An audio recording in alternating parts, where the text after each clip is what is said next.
एक बहुत बड़ा जो काम, ये सारी हमारी कोशिशों को देखते हुए और हमारे साथ जो हमारे जस्टिस अभय टिप से जो महाराष्ट्र के प्रेसिडेंट हैं, उनकी कोशिशों से महाराष्ट्र का जो स्टेट लीगल सेल अथॉरिटी है, मंत्रालय से मेंबर सेक्रेटरी ने हमको 1.5 महीना पहले एक लेटर दिया है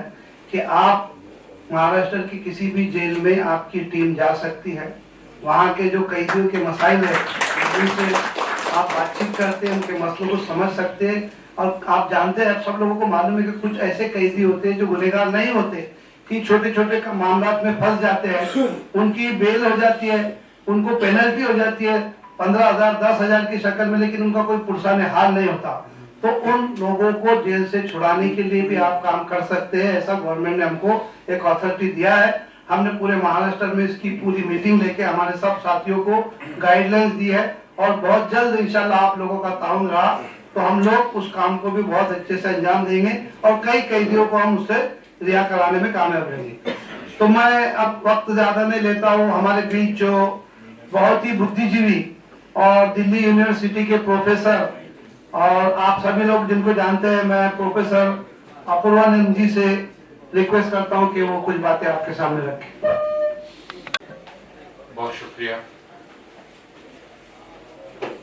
आज हम सारे लोग जो यहाँ इकट्ठा हैं वो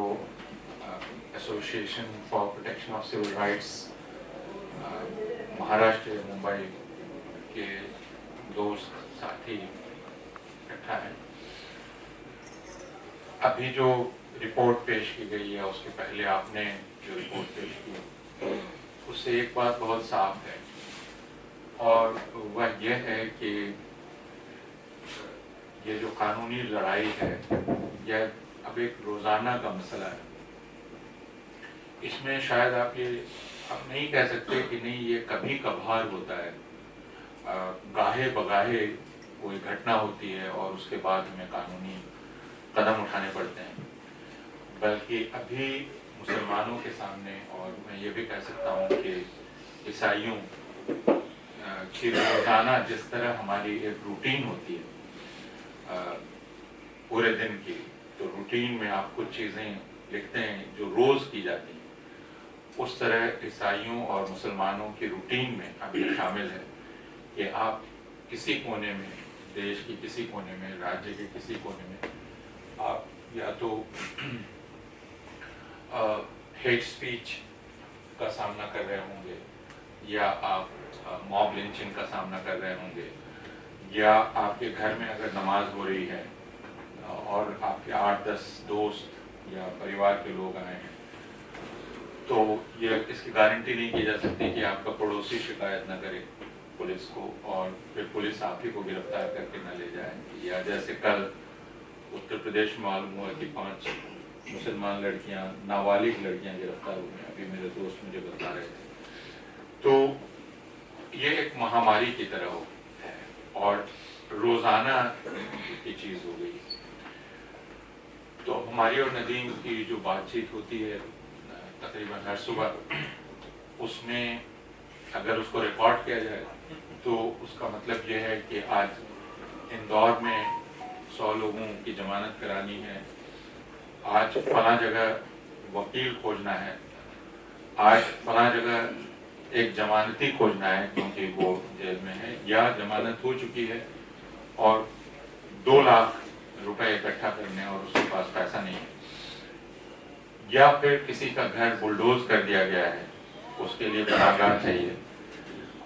और उसके लिए सहायता चाहिए, फिर उसके लिए कानूनी कार्रवाई चाहिए। तो मैं सोचता हूँ कभी कभी इस बातचीत को रिकॉर्ड करना चाहिए जिससे मालूम हो कि हिंदुस्तान में एक आम मुसलमान की रोजाना की जिंदगी क्या होती है। बहुत सारे लोग ये कहते हैं कि ये करोड़ों का मुल्क है और इसमें इस तरह की जो वारदातें हैं वो इक्का दुक्का हैं। आखिर कहीं किसी की मॉब लिंचिंग हो गई, उड़ीसा में हो गई, झारखंड में हुई, बिहार में हुई, तो इससे आप पूरे मुल्क के बारे में कोई राय नहीं बना सकते। और ये बात सही है, करोड़ों का मुल्क है। अगर आप पिछले 10 साल में देखेंगे तो मॉब लिंचिंग में कुछ 100 लोग मारे गए होंगे, कुछ 1000 लोग गिरफ्तार होंगे, जेलों में होंगे। तो आप کیا یہ کہیں گے کہ یہ نازی ملک ہے؟ مجھ سے ابھی پرسوں اورنگ آباد میں اسی طرح کی ایک چھوٹی سی انفارمل میٹنگ میں ایک صاحب نے پوچھا کہ کیا آپ طے شدہ طور پہ کہہ سکتے ہیں کہ ہندوستان میں کانسنٹریشن کیمپ نہیں بنے گا اور گیس چیمبر نہیں بنے گا؟ میں نے کہا کہ طے شدہ طور پہ کچھ نہیں کہا جا سکتا ہے، کیونکہ میں 10 سال پہلے طے شدہ طور پہ یہ نہیں کہہ سکتا تھا کہ اورنگ آباد کا نام سمبھاجی نگر ہو جائے گا یا مغل سرائے کا نام بدل کر آپ دین دیال اپادھیائے جنکشن کر دیں گے، یا الہ آباد کا نام بدل کر آپ پریاگ راج کر دیں گے۔ 10 سال پہلے میں نہیں کہہ سکتا، بلکہ اس کا انداز کرنا ہی بہت مشکل تھا کہ اس طرح کی حرکتیں اس ملک میں ہو سکتی ہیں، لیکن ہوئی۔ تو اس کو اس طرح سے دیکھا جا سکتا ہے کہ ایک عام مسلمان کی زندگی یا مسلمان کی اگر نفسیاتی حالت کو سمجھنے کی کوشش کی جائے تو وہ ایک انسرٹینٹی کی اسٹیٹ میں ہے، کیونکہ میں ٹرین میں جا رہا ہوں اور آپ نے بتلایا، مجھے یہ نہیں معلوم کہ جو پروٹیکٹ کرنے کے لیے جا رہا ہے کانسٹیبل، اس کے دماغ میں کیا خلل پیدا ہوگا کب، اور میں اس کا شکار ہوں گا یا نہیں ہوں گا، یا میں نہیں جانتا کہ اگر میں جس کوپے میں بیٹھا ہوا ہوں اور اس میں کوئی راجنیتک بحث ہو رہی ہے اور اس میں میں اپنی رائے ظاہر کر دوں تو میرے ساتھ میرے بغل والا جو ہے وہ کیا سلوک کرے گا، یا اگر میں فون پر سلام یا آداب کروں تو پھر میرے ساتھ کیا ہوگا۔ مجھے گورکھپور سے آ رہی ایک خاتون نے ایک سوشل میڈیا پر پوسٹ لکھی، انہوں نے لکھا کہ وہ اور ان کے شوہر ٹرین میں جا رہے تھے اور ان کے بغل میں ایک بچہ بیٹھا ہوا تھا، اور اس نے ان کے شوہر سے کچھ پوچھا کہ آپ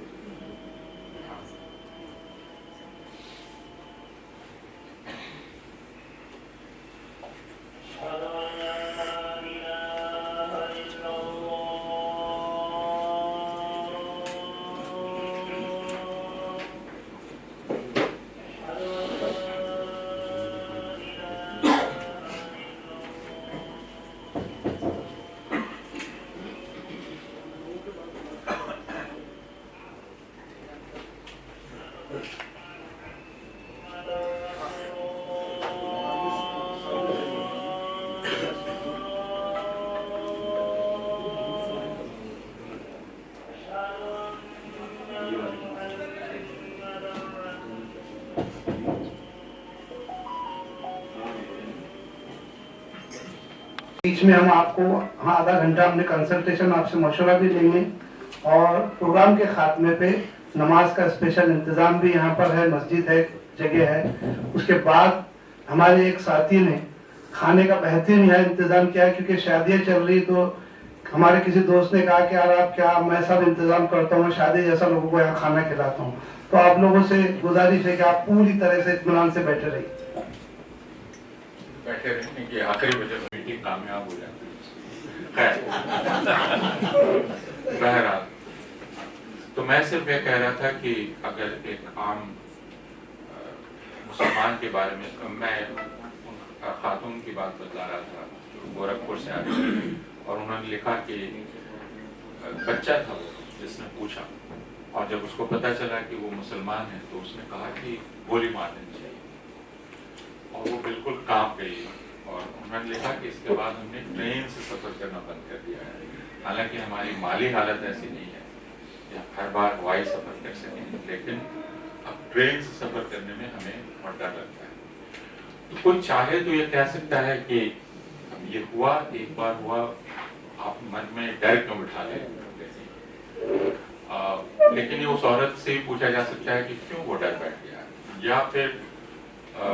ہمارے وہ دوست جو یہ میں کئی بار ندیم کو کہہ چکا ہوں کہ جو بقرعید میں لکھنؤ سے آ رہے ہیں یا پٹنہ سے آ رہے ہیں یا کہیں اور سے آ رہے ہیں اور وہ حصہ لایا کرتے تھے، اب انہیں ہم خود منع کر دیتے ہیں کہ وہ نہیں لائیں گے، یا مائیں اپنے بچوں کو ٹفن میں گوشت نہیں دیتی ہیں اسکول کے لیے،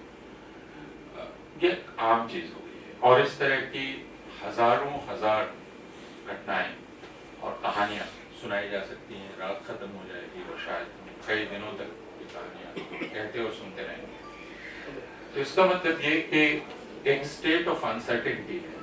جس میں آپ کو یہ نہیں پتا ہے کہ آپ کے ساتھ کب کہاں کیا ہو سکتا ہے، آپ مطمئن نہیں ہیں۔ ایک یہ استھتی ہے۔ دوسرے کہ کسی بھی ملک میں رہتے ہوئے اب جب آپ ایک شہری کے طور پہ رہتے ہیں تو اس کا مطلب یہ نہیں ہے کہ آپ 5 سال میں ایک بار صرف ووٹ ڈالنے کا آپ کو حق ہے، بلکہ آپ اپنے ملک میں بے خوف سر اٹھا کر اور برابری کے حق کے ساتھ رہ سکتے ہیں۔ یہ حق آپ کو حاصل ہے، اور آپ یہ بھی توقع کرتے ہیں، یہ بھی آپ کی امید ہوتی ہے کہ جو سرکار چلا رہے ہیں، باقی لوگ ہیں،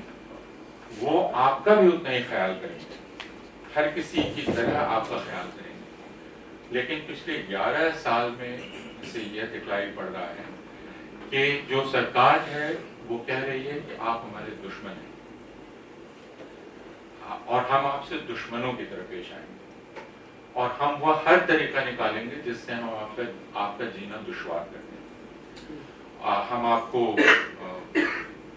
ہم آپ کو نفسیاتی طور پر چین سے نہیں رہنے دیں گے۔ کبھی کسی مسجد میں بھیڑ چلی جائے گی، کسی مزار پر چلی جائے گی، وہاں پوجا کرے گی، پھر ایک مسئلہ شروع ہو جائے گا قانونی، اور بے چینی جماعت میں یا مسلمانوں کے اندر آ جائے گی۔ آپ کو نہیں پتا کہ کل جو آپ کے بغل میں مسجد ہے اس کو ڈسپیوٹڈ بنایا جائے گا کہ نہیں، یہ نہیں معلوم۔ اور اس میں آپ کو یہ بھی اب نہیں معلوم، بلکہ معلوم ہے کہ اس میں جن کا ذمہ ہے قانون بنائے رکھنے کا، قانون ویوستھا، وہ آپ کے خلاف ہوں، یہ بات اب طے ہے۔ یہ اب بھارت میں اپواد کے طور پہ دکھلائی پڑتا ہے کہ کہیں ایسی گھٹنا ہو رہی ہو تو کوئی پولیس ادھیکاری، کوئی ڈسٹرکٹ میجسٹریٹ کانسٹیٹیوشن کے مطابق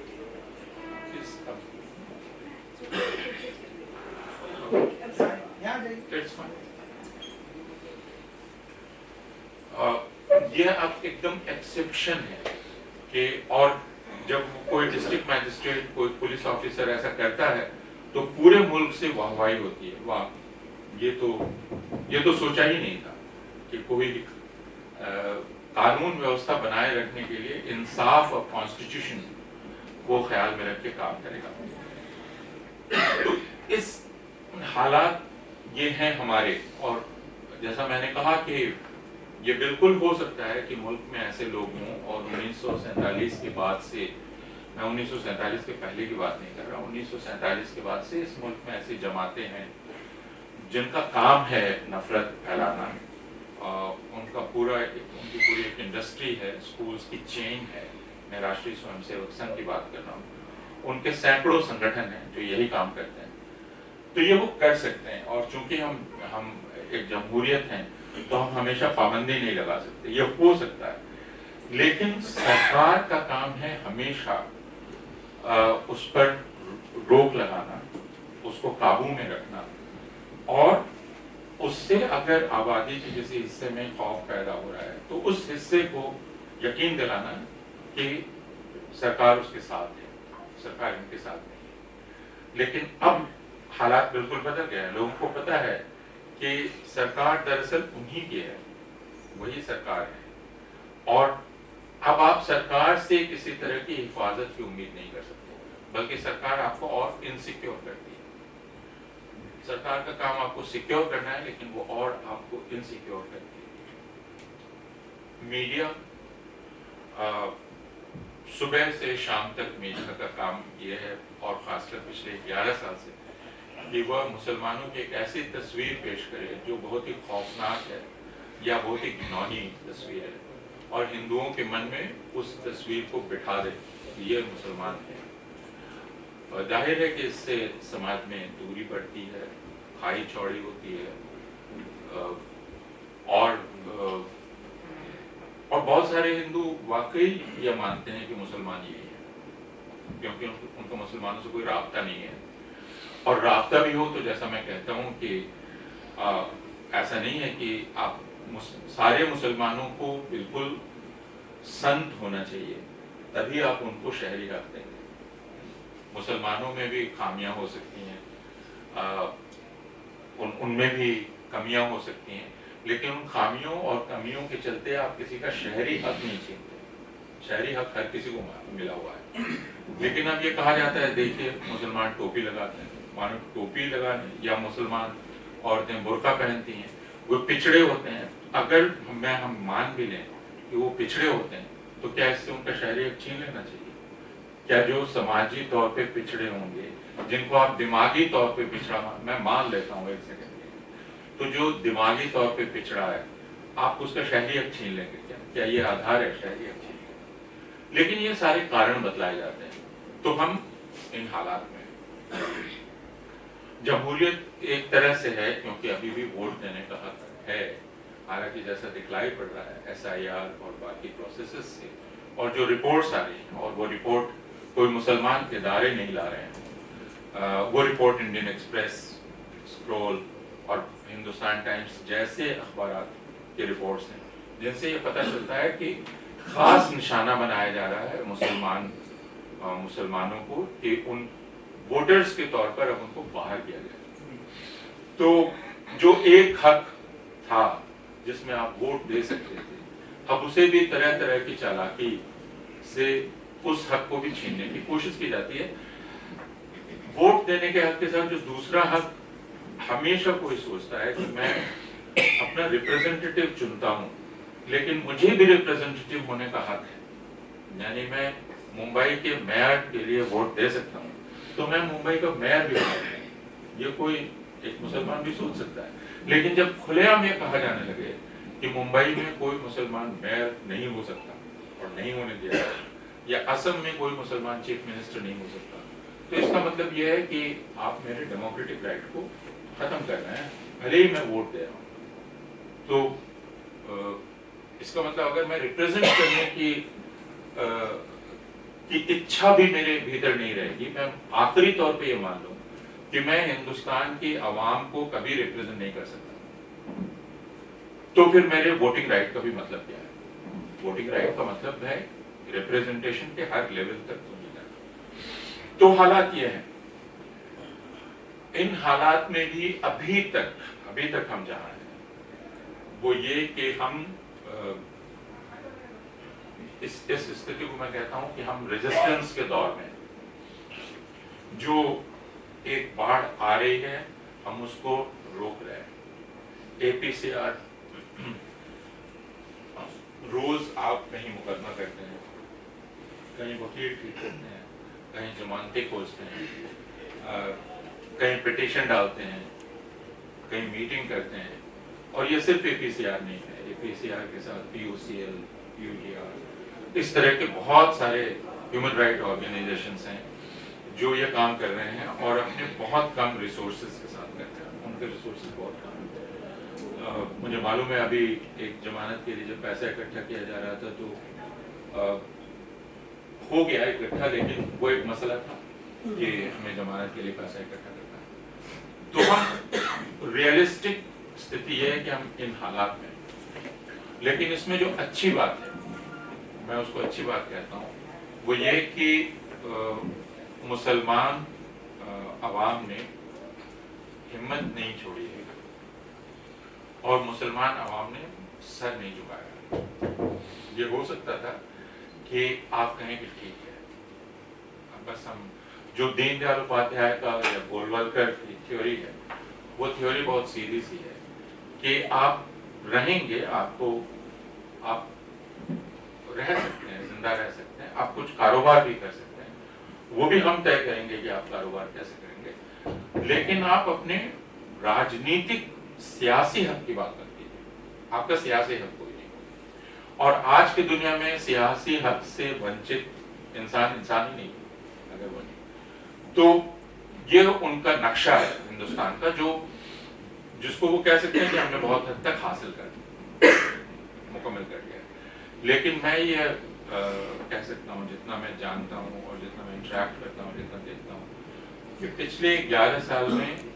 मुसलमानों ने सर नहीं झुकाया, मुसलमानों ने हार नहीं मानी, मुसलमानों ने कोई हाय तौबा नहीं बचाई, वो बेचारों की तरह सामने नहीं आए कि हम बेचारे हैं, इस तरह वो सामने नहीं आए। मैं उन तमाम मॉब लिंचिंग के जो विक्टिम्स हैं उनके परिवार के लोगों को देखता हूँ, और उनमें से बहुत सारे केसेस आप हैंडल करते हैं और आपके दूसरे दोस्त हैंडल करते हैं, जो अनपढ़ हैं वे, और जुनैद की माँ या इस तरह के लोग, बिल्किस मानो या ऐसे लोग, ये शिक्षित नहीं है, लेकिन ये किस बल पर 20 साल तक 22 साल तक अदालत में खड़े, या दिल्ली में जो 5 साल पहले वायलेंस हुआ उसकी जो रोज अदालत में कार्रवाई होती है,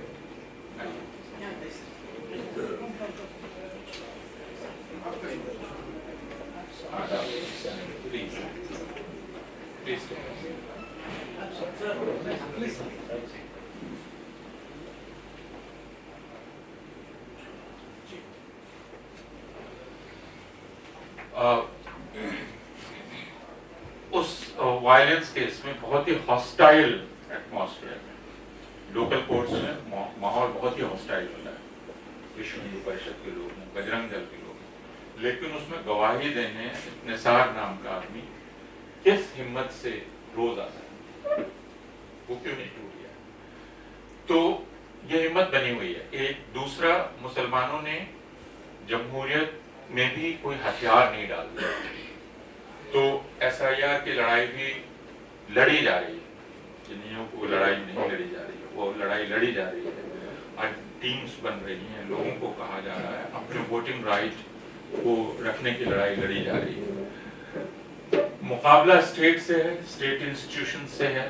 एक बहुत बड़े नेटवर्क से है जो RSS का है,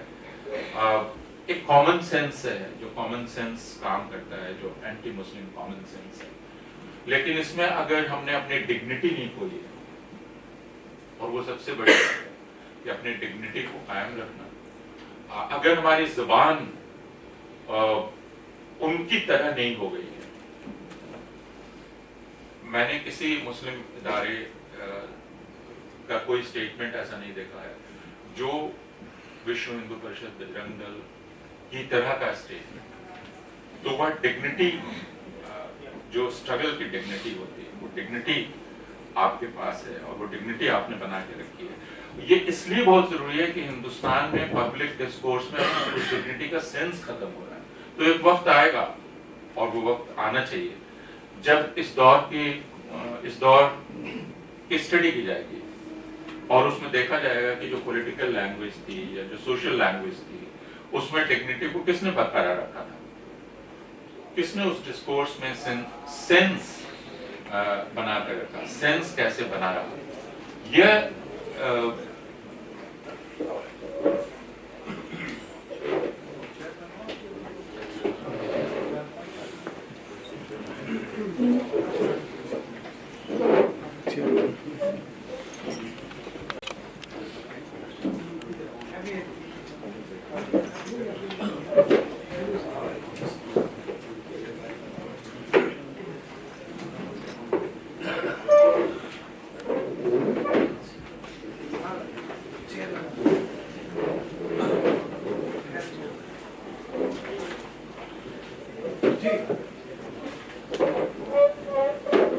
तो मैं ये कह रहा था कि वह जो सेंस है, वह सेंस कैसे, अलग अलग दौर आते हैं मुल्क की तारीख में, हर मुल्क की तारीख में, और अगर इस दौर का इतिहास कभी लिखा जाएगा तो यह कहा जा सकता है कि इस दौर में हिंदुस्तान में अगर कॉन्स्टिट्यूशनल मोरालिटी और कॉन्स्टिट्यूशनल सेंसिबिलिटी को किसी कम्युनिटी ने बचा कर रखा तो वो मुसलमानों का, जिसने उसके मुताबिक काम किया। मजहबी जरूर आपको जो इंस्पिरेशन मिलता होगा, मैं आपकी तरह मुझे ये न्याज हासिल नहीं है कि मैं मजहब से इंस्पिरेशन लूं, लेकिन मैं जब ये सारी लड़ाइयाँ देखता हूँ और इस तरह का धीरज देखता हूँ, तो वो इंस्पिरेशन ज़ाहिरा तौर पर आपको मजहब से मिलता है, वो है, लेकिन आपने जिस चीज़ को बरकरार रखा है, होने नहीं दिया है, वो है कॉन्स्टिट्यूशनल मोरालिटी और कॉन्स्टिट्यूशन में यकीन और इंसाफ कि इंसाफ होगा और इंसाफ के लिए लड़ना चाहिए। इंसाफ की लड़ाई में कभी हथियार नहीं डालना चाहिए। लोग कह सकते हैं कि ये करबला से आपने करबला के किस्से से सीखा, सीखा होगा, जरूर सीखा होगा, लेकिन इंसाफ की लड़ाई लड़ने से ही जमहूरियत कायम रहती है या कॉन्स्टिट्यूशन कायम रहता है। कॉन्स्टिट्यूशन सिर्फ 26 जनवरी मनाने से कायम नहीं रहता। यह बात बिल्कुल साफ पिछले 11 साल में हो गई। तो ये चैलेंज है इस आइसोलेशन में कैसे हम सर उठा के इज्जत के साथ अपनी इज्जत बनाए रखते हुए इस लड़ाई को लड़ते रहे। जैसा मैंने कहा कि हर मुल्क की तारीख में दौर आता है और ये दौर आएगा और इसमें पूछा जाएगा कि कौन लड़ा, कौन खड़ा रहा, किसने हथियार नहीं डाले। तो उस समय हम सब, हमारी जो आने वाली पीढ़ियां हों, वो ये कह सकें कि नहीं, हमारे पुरखों ने सर नहीं झुकाया,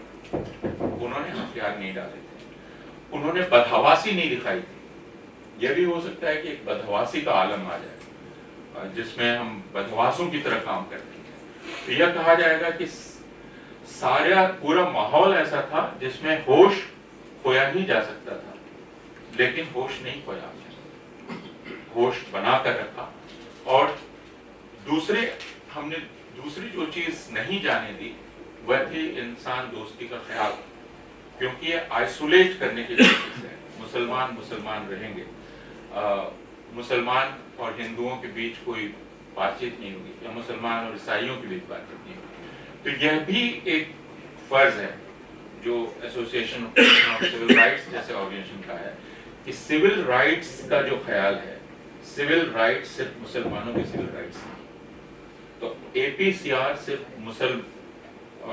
सिर्फ मुसलमानों की लड़ाई नहीं लड़ता है, बल्कि वो सबकी लड़ाई लड़ेगा। वो एक दलित के साथ नाइंसाफी की लड़ाई भी लड़ेगा, वो एक ईसाई के साथ हुई नाइंसाफी की लड़ाई भी लड़ेगा। APCR सबके लिए है। तो ये काफी चैलेंजिंग वक्त है, लेकिन जैसा मैंने कहा कि ये मौका भी बहुत कम पीढ़ियों को नसीब होता है कि आप ये लड़ाई लड़ सकें। जैसे हम जब आज़ादी की मुहिम के बारे में पढ़ते थे तो हमें लगता था कि अच्छा, इन लोगों को मौका मिला, हमें तो नहीं मिला, हम तो आज़ाद मुल्क में पैदा हुए, तो फिर हम तो किसी इस तरह की जंग में शामिल नहीं हुए। अभी वो जंग है कॉन्स्टिट्यूशनल वैल्यूज, इंसाफ के वैल्यूज को बनाए रखने की, उसे बहाल करने की जंग। और उस जंग को लड़ने का एक तरह से आप कह सकते हैं उसका सौभाग्य हम लोगों को प्राप्त हुआ है, आपको प्राप्त हुआ है। आप सारे लोग बिना किसी तलवार और बिना किसी बंदूक के अपने दिल की हिम्मत के साथ, जिसको गांधी सोल फोर्स कहते थे, आपके आत्मा, आपकी रूह की ताकत, उस ताकत के साथ इस जंग में शामिल है। और इसमें हमारे पास जो रिसोर्सेज हैं, जो भी रिसोर्सेज, उन रिसोर्सेज को हम इसमें लगाते हैं। जैसे हम सुनते हैं कि उस वक्त जब चंदा इकट्ठा किया जाता था तो लोग कान की बंदे और अपने गहने और बाकी तमाम चीज आज़ादी की जंग के लिए देते थे। तो यह एक तरह से मुसलमानों की आज़ादी की जंग है। और मुसलमानों की आज़ादी की जंग का मतलब ये नहीं है कि वो कोई अलग मुल्क बनाना चाहते हैं। जब वो अपनी आज़ादी की बात करना है तो अपने लिए इंसाफ और अपने लिए इज्जत की बात करना है, जो कॉन्स्टिट्यूशन ने कहा है, right to life with dignity. तो हम सिर्फ वो मांग रहे हैं, उससे ज्यादा कुछ नहीं मांग रहे, कोई हम विशेष अधिकार अपने लिए नहीं मांग रहे, सिर्फ हम ये चीज मांग रहे हैं और हम उसकी लड़ाई लड़ रहे हैं। और अगर यह इस लड़ाई का मतलब है कि जो बाकी धर्मों के लोग भी हैं, ये उनकी इज्जत की बात भी है, क्योंकि किसी के लिए बहुत बहुत ज्यादा शर्म की बात होनी चाहिए कि उसके रहते हुए बाकी लोग शर्म और जिल्लत उठाते रहे اور یہ اس کی وجہ سے اٹھاتے ہیں، یہ اس کے لیے بہت شرم کی بات ہے. تو اس لڑائی میں اور لوگ بھی شامل ہوں گے شاید، لیکن یہ مکھیہ روپ سے آپ کی لڑائی ہے. اور جیسے میں نے کہا، اس لڑائی کو باہوش لڑا جانا ہے، اس میں کسی بدحواسی کی جگہ نہیں ہے. اور اس میں ہمیں جتنی ملت، اور ملت کا مطلب صرف مسلمان نہیں بلکہ اس میں جتنے لوگوں کو ہم شریک کر سکیں اس انصاف کی جنگ میں، یہ بھی ہمارا چیلنج ہے. بہت سارے لوگ یہ کہتے ہیں، اور میں یہ آخری بات کہہ رہا ہوں کہ بھائی آپ ہندو ہیں، آپ کا ذمہ ہے ہندوؤں کو سمجھانا. اور میں ہمیشہ کہتا ہوں کہ جو انصاف کی لڑائی لڑ رہا ہے یہ اس کا ذمہ ہے کہ وہ انصاف کا یہ سینس، اس کا دائرہ جتنا وسیع کر سکے، جتنا بڑا کر سکے، یہ اس کا ذمہ ہے. اس لیے ہم کیسے یہ ترکیب نکالیں گے، ہم کون سی زبان استعمال کریں گے کہ جو آئسولیشن پیدا کر رہے ہیں ہم ان کی جگہ کہیں نہیں یہ بڑی ملت، یہ انصاف کی ملت. تو یہ لڑائی لڑی جا رہی ہے. میں میرے پاس کوئی نصیحت نہیں ہے، میں آپ سے کوئی ریویلیشن جو آپ نہیں جانتے وہ بات میں نہیں کہہ رہا ہوں. میں جو محسوس کرتا ہوں وہ دے رہا ہوں. اور اس لڑائی میں ایک دوست کی طرح ہم شامل ہیں، بلکہ دوست بھی نہیں ہیں، یہ ہماری لڑائی اور ہم سب یہ لڑ رہے ہیں. تو اس دائرے کو کتنا بڑا کیا جائے، ریسورسز سینسبلی کیسے پول کیے جائیں، ریسورسز کا استعمال کیسے کیا جائے. کیونکہ میں نے کہا ریئلسٹکلی اسپیکنگ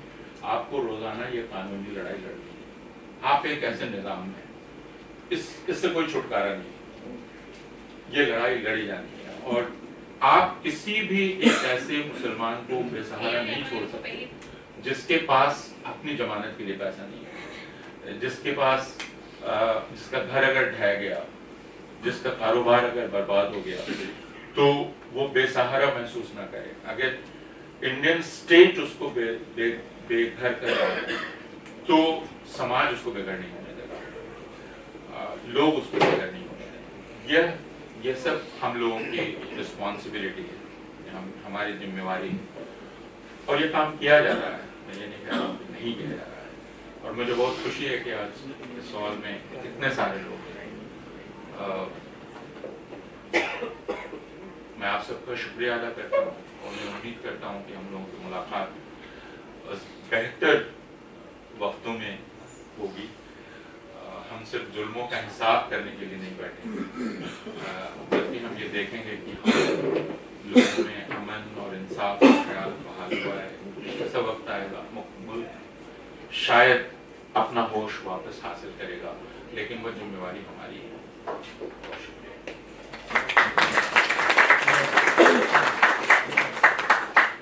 تو بہت